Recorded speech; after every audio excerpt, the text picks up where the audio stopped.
So yung binabantayan nating low pressure area dito sa loob ng ating Philippine Area of Responsibility ay tuluyan na nag-dissipate or natunaw kaninang 8 a.m. Pero meron pa rin tayong binabantayang low pressure area dito sa labas ng ating Philippine Area of Responsibility at ito'y huling namataan sa line 2,045 km east ng Infanta, Quezon.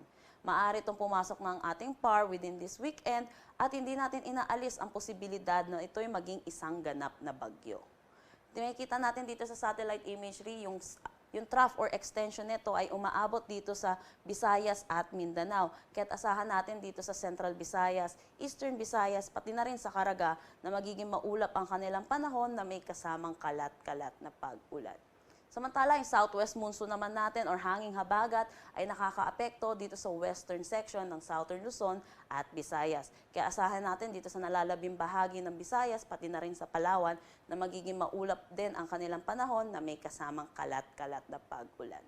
Dito naman sa Metro Manila at nalalabing bahagi ng ating bansa, asahan natin ang generally fair weather na may mga tsansa pa rin ng localized thunderstorm sa hapon at sa gabi. Kaya't antabayanan po ng mga nilalabas na thunderstorm advisory ng Pag-asa. Dako tayo sa magiging panahon natin bukas dito sa Luzon. Asahan natin dito sa Southern Luzon, magiging maulap pa rin ang kanilang panahon. Dulot pa rin ng southwest monsoon or ng hanging habagat. Pero dito naman sa nalalabing bahagi ng Luzon, sama na ang Metro Manila, asahan natin na magiging maaliwalas na panahon na may mga tsansa ng localized thunderstorms. Ang temperatura dito sa Metro Manila ay maglalaro between 24 to 32 degrees Celsius, Lawag 25 to 32 degrees Celsius, Tugigaraw 24 to 33, Baguio 17 to 25. Dito sa Tagaytay 22 to 30 degrees Celsius, Legazpi 24 to 32 degrees Celsius. Dito sa Calayan Islands at Puerto Princesa, maglalaro ang temperatura between 24 to 31 degrees Celsius. Para naman dito sa Visayas at Mindanao, yung eastern section ng Visayas, pero kasama na rin ang Caraga, makakaranas pa rin sila ng maulap na panahon na may kasamang kalat-kalat na pag-ulan, dulot dito sa palapit na low pressure area, yung trough po nito or yung extension nito. Pero dito naman sa nalalabing bahagi, asahan natin na magiging generally fair weather sila na may mga tsansa ng localized thunderstorm. Ang temperatura dito sa Iloilo ay maglalaro between 25 to 30 degrees Celsius, Cebu 25 to 31 degrees Celsius, Tacloban 25 to 31.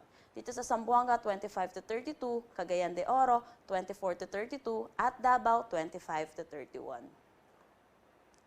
Wala tayong nakataas na anumang gale warning sa anumang seaboards ng ating bansa, asahan natin ang slight to moderate na kondisyon ng ating karagatan.